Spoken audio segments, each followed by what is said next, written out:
जम्मू कश्मीर के मुख्यमंत्री उमर अब्दुल्ला ने दावा करते हुए ये कहा कि बीजेपी ने नेशनल कॉन्फ्रेंस के एक विधायक को 20 से 30 करोड़ रुपए समेत मंत्री पद को ऑफर दिया।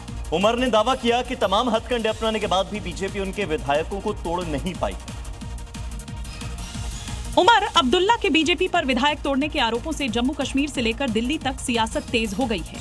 श्रीनगर में कार्यकर्ताओं को संबोधित करते हुए उमर ने दावा किया कि जम्मू से पार्टी के एक विधायक को बीजेपी ने पाला बदलने के लिए ऑफर दिया गया।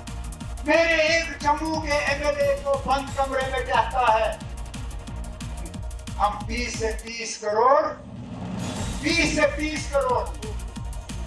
एक मिनिस्ट्री और रियासत का दर्जा आप हमारे साथ चलो। उमर के आरोपों पर बीजेपी ने करारा पलटवार किया है।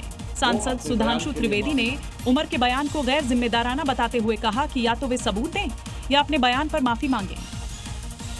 ये खबर हरियाणा वालों के लिए है, दिल्ली वालों के लिए है और चंडीगढ़ वालों के लिए है, क्योंकि हरियाणा, चंडीगढ़ और दिल्ली में अलर्ट जारी हुआ है। तो 11 से 16 जुलाई तक बारिश का अलर्ट जारी किया गया है। भारी बारिश के बाद बाढ़ का खतरा यहां पर हो सकता है। निचले इलाकों में सावधानी बरतने की अपील की गई।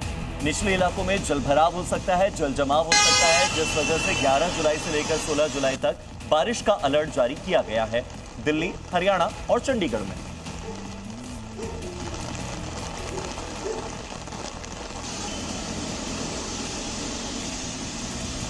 पिछले दिनों एनसीआर में बारिश के बाद काफी जलजमाव की स्थिति देखने को मिली थी। गुरुग्राम, नोएडा में पानी भर गया था। महाराष्ट्र सरकार में मंत्री और बीजेपी नेता नितेश राणे ने अभिनेता आमिर खान की तीसरी शादी पर तीखी टिप्पणी की।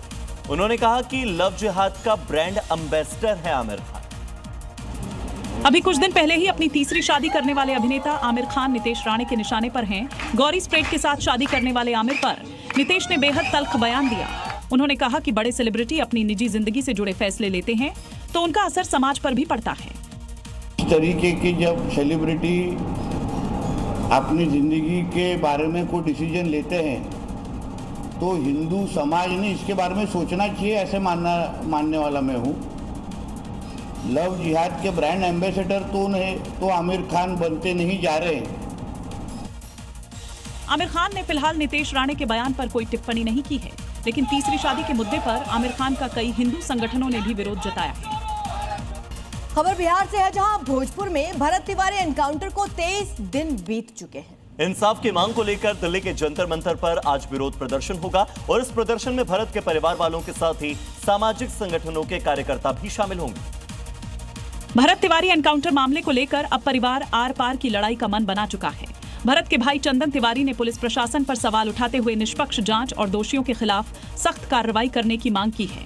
दिल्ली में विरोध प्रदर्शन के सवाल पर उन्होंने कहा कि हम बिहार से दिल्ली इसलिए आए हैं ताकि हमारी आवाज सरकार और देश तक पहुंच सके। 17 जून को भोजपुर के बेलौटी में भरत तिवारी की कथित पुलिस एनकाउंटर के बाद इलाज के दौरान अस्पताल में मौत हो गई थी। भारी विरोध प्रदर्शन के बाद पटना हाईकोर्ट के रिटायर्ड जज जस्टिस विनोद कुमार सिन्हा की अध्यक्षता में न्यायिक जांच आयोग ने जांच शुरू कर दी है। खबर उत्तराखंड से है, जहां पर बारिश को लेकर अलर्ट जारी हुआ है। 11 जुलाई से लेकर 16 जुलाई तक उत्तराखंड में भारी बारिश की संभावना। तो ऐसे में नदियों का जलस्तर बढ़ सकता है, लैंडस्लाइड और बाढ़ का खतरा यहां पर बढ़ सकता है। आपको बता दें कि पहाड़ी राज्यों में लगातार पिछले दिनों बारिश हुई और एक बार फिर से अलर्ट जारी किया गया। 11 से 16 जुलाई तक उत्तराखंड में बारिश हो सकती है, जिसकी वजह से नदियों का जलस्तर बढ़ सकता है, लैंडस्लाइड जैसी घटनाएं भी बढ़ सकती है। आइए अब आपको दिखाते हैं मॉर्निंग सी में अलग अलग राज्यों से आई आज की 5 बड़ी अपडेट्स। तेलंगाना के संगारेड्डी जिले में एक मैन्युफैक्चरिंग यूनिट में भीषण आग लग गई। आग इतनी भीषण थी कि कुछ ही मिनट में फैक्ट्री पूरी तरह आग की चपेट में आ गई। धू धू कर जलने लगी, जिससे इलाके के लोगों में अफरा तफरी मच गई। राजस्थान के भीलवाड़ा में सरकारी अस्पताल में पिछले 6 दिनों में 5 प्रसूताओं की मौत से हड़कंप मच गया है। प्रशासन ने आनन फानन में ऑपरेशन थिएटर सील कर दिया। मामले की जांच के लिए कमेटी का गठन किया। छत्तीसगढ़ के जशपुर में कार की टक्कर से 20 साल के युवक की मौत हो गई। मृतक के पिता ने इसे सड़क हादसा मानने से इनकार किया और इसे पुरानी रंजिश में की गई हत्या बताया। हालांकि ये केवल आरोप हैं, जिनकी जांच फिलहाल पुलिस की टीम कर रही है। यूपी के कानपुर के शताब्दी नगर में नगर निगम की लापरवाही के चलते एक मजदूर को अपनी जान गंवानी पड़ी। दरअसल सालों से खुले पड़े नाले में मजदूर गिर गया, उसकी डूबने से मौत हो गई। हादसे के बाद स्थानीय लोगों में भारी आक्रोश है।